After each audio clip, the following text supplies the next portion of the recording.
जयंती मंगला काली भद्रकाली कपालिनी दुर्गा क्षमा शिवा धात्री स्वाहा स्वधा नमोस्तुते। जय माता रानी। दोस्तों, मैं नीता विक्रम चैनल में आपका स्वागत करती हूँ। माता रानी के नाम का जयकारा लगाएं, कमेंट सेक्शन में जय माता रानी अवश्य लिखिए। माँ जगदम्बा की कृपा से आपको ब्रह्मांड की समस्त एनर्जी प्राप्त होगी और सभी प्रकार की आदि व्याधि का नाश होकर माता रानी की कृपा आपके जीवन पे बरसेगी।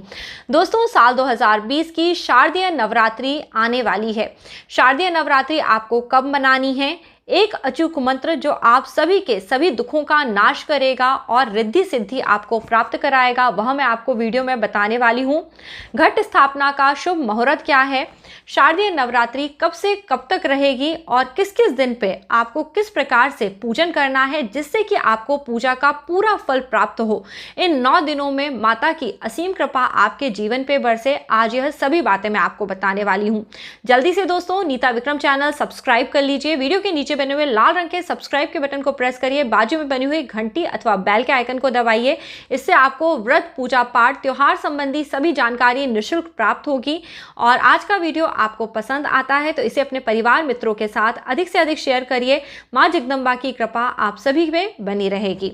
दोस्तों, 17 अक्टूबर 2020 की तारीख को शनिवार के दिन अश्विन माह शुक्ल पक्ष की प्रतिपदा के दिन माता के नवरात्रि शुरू हो रहे हैं। यह नवरात्रि का पहला दिन है। इस दिन पे घट स्थापना करी जाती है या बैठकी करी जाती है।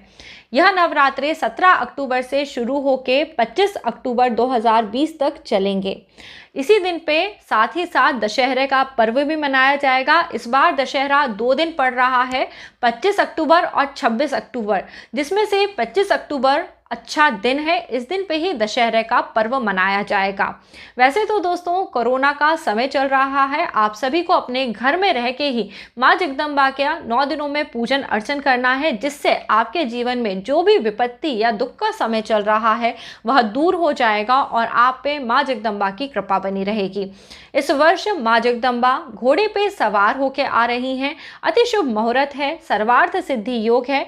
इसके अलावा इन नवरात्रों में 3 सर्वार्थ सिद्धि योग, 1 त्रिपुष्कर योग बन रहा है, जिससे माता की कृपा आप सबके जीवन पे अधिक से अधिक बनी रहेगी। और माता रानी जब जाएंगी उस समय वह भैंसे पे सवार होके जाएंगी। जिस प्रकार माँ का आना अति शुभ है, उसी प्रकार माँ का जाना अति दुखद होने वाला है।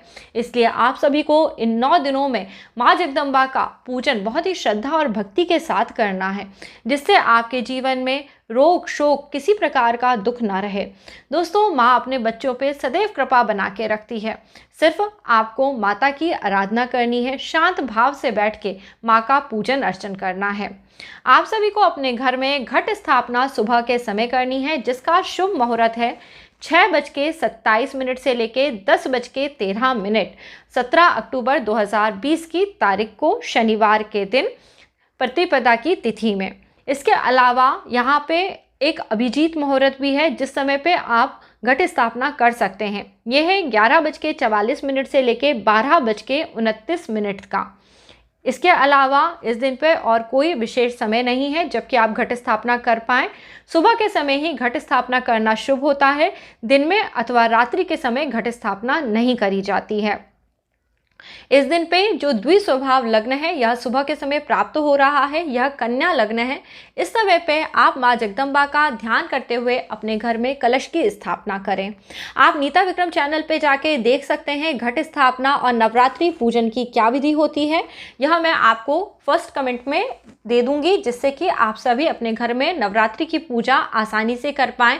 नवरात्रि में किस किस सामान की ज़रूरत होती है, यह सभी बातें उस वीडियो में मैंने बहुत विस्तार से बताई हुई हैं, तो नीता विक्रम नवरात्रि पूजा विधि में जाके आप देख सकते हैं। दोस्तों, यह 9 दिन विशेष होते हैं क्योंकि माँ जगदम्बा अपने अलग अलग रूपों के द्वारा आपको अलग अलग तरह की ऊर्जाएं देती हैं, जिससे कि जीवन के सब कष्टों का नाश होता है। माँ जगदम्बा के 3 रूप बहुत ही प्रसिद्ध हैं, महासरस्वती, महालक्ष्मी और महाकाली। और इन नवरात्रि में माँ जगदम्बा के इन तीनों रूपों का सत, रज और तम तीनों गुणों के आधार पे पूजन करा जाता है, इसलिए यह 9 दिनों का विशेष पर्व है। स्त्रियों के लिए प्राधान्य समय रात्रि का होता है, इसलिए इसे नवरात्रि का पर्व बोला जाता है। माता रानी की कृपा से पूरे ब्रह्मांड की विशेष ऊर्जा आप सभी को प्राप्त हो, इसलिए इन 9 दिनों में आपको माँ जगदम्बा का अर्चन जरूर करना चाहिए। यदि इस समय पे आप किसी तरह से अस्वस्थ हो, आपको पीरियड आए हुए हो, तो आप पूजा अर्चन मत करिए, बल्कि मानसिक जाप करिए, यह आपके लिए हितकर रहेगा। और जो लोग पूजन अर्चन कर सकते हैं वह माता रानी की मूर्ति के सामने एक लाल रंग का कंबल बिछा के या पीले रंग का कंबल बिछा के मंत्र जाप अवश्य करिए, इसका विशेष फल आप सभी को प्राप्त होगा। जो भी लोग नवरात्रि का व्रत कर रहे हैं उन्हें पहले दिन पे माँ जगदम्बा के सामने अपने व्रत का संकल्प लेना चाहिए। माँ जगदम्बा का 9 दिनों में अलग अलग दिन पूजन अर्चन करना चाहिए। हो सके तो सप्तशती का पाठ करना चाहिए। सप्तशती पाठ की विधि मैं अपने चैनल पे बता भी चुकी हूँ। साथ ही साथ सप्तशती का पाठ किस दिन पे कौन सा पाठ करना है यह भी मैं आपको आज बताने वाली हूँ। माँ जगदम्बा का किस दिन किस रूप में पूजन करना है यह जान लेते हैं। नवरात्रि के पहले दिन 17 अक्टूबर को माँ का शैलपुत्री रूप में पूजन करना है, घट स्थापना करना है।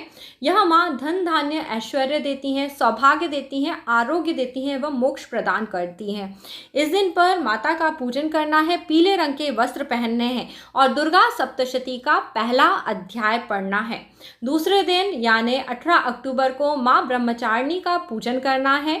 इस दिन पे माँ ब्रह्मचारिणी का पूजन करने से स्वाधिष्ठान चक्र की साधना होती है। माँ ब्रह्मचारिणी संयम देती हैं, तप, वैराग्य और विजय प्राप्ति का आशीर्वाद देती हैं। इस दिन पे आपको माता का पूजन करते समय हरे रंग के वस्त्र पहनना चाहिए एवं दुर्गा सप्तशती के दूसरे और तीसरे अध्याय का पाठ करना चाहिए। तीसरे दिन पे 19 अक्टूबर 2020 की तारीख को माँ चंद्रघंटा का पूजन करा जाएगा। इससे मणिपुर चक्र जागृत होता है और माता का आशीर्वाद आपको मिलता है।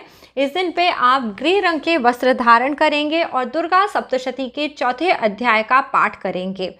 20 अक्टूबर 2020 की तारीख को माँ कुष्मांडा का पूजन करा जाएगा। इससे अनाहत चक्र की साधना होती है। माता कुष्मांडा आपके रोग, दोष, शोक की निवृत्ति कराती हैं, यश, बल और आयु में वृद्धि कराती हैं।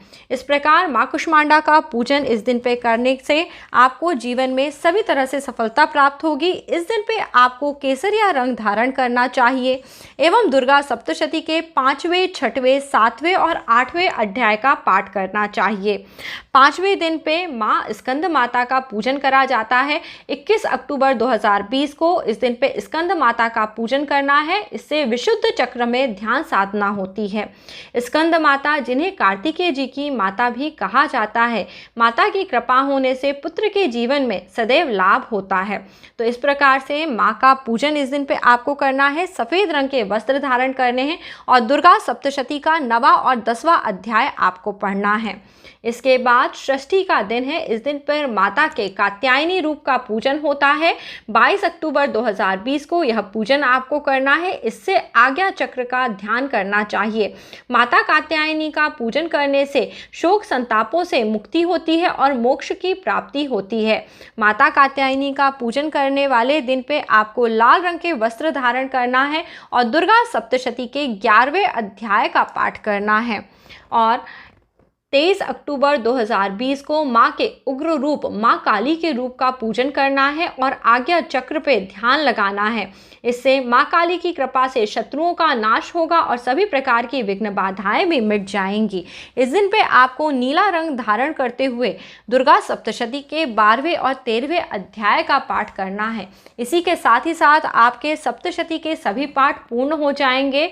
अष्टमी का दिन है दोस्तों, यह महाअष्टमी के नाम से भी जाना जाता है। यह 24 अक्टूबर 2020 का दिन है। इस दिन माँ के महागौरी रूप का दुर्गा पूजन किया जाता है। इससे आज्ञा चक्र यानी आपका मस्तिष्क शांत होता है और आपको सभी तरह की सिद्धियां प्राप्त हो जाती हैं। जीवन में अलौकिक सिद्धियों की प्राप्ति होती है। असंभव कार्य भी इस दिन पूजन करने मात्र से पूर्ण हो जाते हैं। कई लोग इस दिन पूर्ण सप्तशती का पाठ करके माँ को प्रसन्न करते हैं और माँ उन्हें सभी तरह के फल प्राप्त करने का वरदान भी देती हैं। अगले दिन दोस्तों नवमी का दिन है। इससे पहले ही आपको नवमी की रात्रि में माता रानी के सिद्धिदात्री रूप का पूजन करना चाहिए। इससे आपका सहस्त्रार्थ चक्र उद्दीप्त होता है। 25 अक्टूबर 2020 की तारीख को नवमी का दिन है। जो भक्त सच्चे मन से माँ का पूजन अर्चन करता है, माँ उन्हें सभी प्रकार की सिद्धियां देके जीवन की हर विघ्न बाधा का नाश कर देती हैं और कृपा बरसाती हैं। इस दिन पे आप बैगनी रंग पहन सकते हैं। नवरात्रि की पूजा के लिए आपके घर में केवल माँ की प्रतिमा होना चाहिए। लाल रंग की चुनरी ले आइए, आम की पत्तियां ले आइए, चावल ले आइए, दुर्गा सप्तशती की किताब ले आइए, लाल कलावा, गंगा जल, चंदन, नारियल, कपूर, जौ, मिट्टी का बर्तन, गुलाल, सुपारी, पान के पत्ते, लौंग, इलायची लाके आप माँ का सीधी साधी विधि इत्यादि से पूजन कर सकते हैं। यह सभी तरह से पूजा करने से आपके घर में सुख सौभाग्य बढ़ता है। कोई बड़े उपाय ना भी कर पाएँ, इतनी लंबी पूजा ना भी कर पाएँ, तो अब आपके लिए दोस्तों एक ही बहुत ही गुप्त पूजन बता रही हूँ। ये यदि आप प्रतिदिन कर लेंगे तो जीवन में आपको सुख सौभाग्य प्राप्त अवश्य होगा। आप माँ के 9 अक्षर वाले मंत्र का पूजन या जाप प्रतिदिन करिए। जाप करने के मैं आपको 3 समय बता रही हूँ। इन तीनों समयों में से किसी भी समय आप जाप करिए, परंतु विशेष जाप आप रात में करेंगे तो आपको बहुत ज़्यादा फायदा होगा। सुबह के समय यानी सूर्योदय के समय 4:30 बजे से लेके 6 बजे के पहले यह जाप कर सकते हैं। शाम में संध्या के समय यानी 4:30 या 5 बजे से लेके 7 बजे से पहले ये जाप कर सकते हैं। और रात्रि में दोस्तों जो कि विशेष समय है 8:30 बजे से लेके 11:30 बजे के बीच में यदि आप 5 माला जाप करते हैं तो आपकी किसी भी तरह की मनोकामना ज़रूर पूरी होती है। मंत्र बहुत ही छोटा सा है, यह आप सभी ने सुना होगा। माता रानी का मंत्र है ओम ऐं ह्रीं क्लीं नमश्चंडिकाय। एक बार पुनः मैं आपको मंत्र बता देती हूँ। ओम ऐं ह्रीं क्लीं नमश्चंडिकाय। ऐं इस शब्द के उच्चारण से माँ सरस्वती प्रसन्न होती हैं। ह्रीं इस शब्द के उच्चारण से माँ लक्ष्मी प्रसन्न होती हैं। और क्लीं क्लीं शब्द के उच्चारण से माँ काली प्रसन्न होती हैं। माता के तीनों रूप का पूजन ध्यान करने मात्र से माँ अति प्रसन्न होकर अपने भक्तों की मनोकामनाएं पूर्ण करती हैं। इस जाप को आप कम से कम आधा घंटे से लेकर 1 घंटे तक करें। मस्तिष्क शांत होना चाहिए। सारी ऊर्जा माता के प्रति प्रेम और भक्ति के रूप में आप दीजिए। इससे आपके जीवन में सुख सौभाग्य बढ़ेगा। माँ जगदम्ब की कृपा आप सभी पे होगी। उम्मीद करती हूँ दोस्तों माता रानी की कृपा से आपके जीवन की विघ्न बाधाएं शांत होंगी, धन धान्य सुख सौभाग्य की प्राप्ति होगी। नीता विक्रम चैनल पे आने वाले समय में मैं आपको कुछ विशेष उपाय बताने वाली हूँ, तो सभी आप देखते रहिए। शारदीय नवरात्रों में माता रानी के नाम का जयकारा लगाइए, पूजन अर्चन करिए।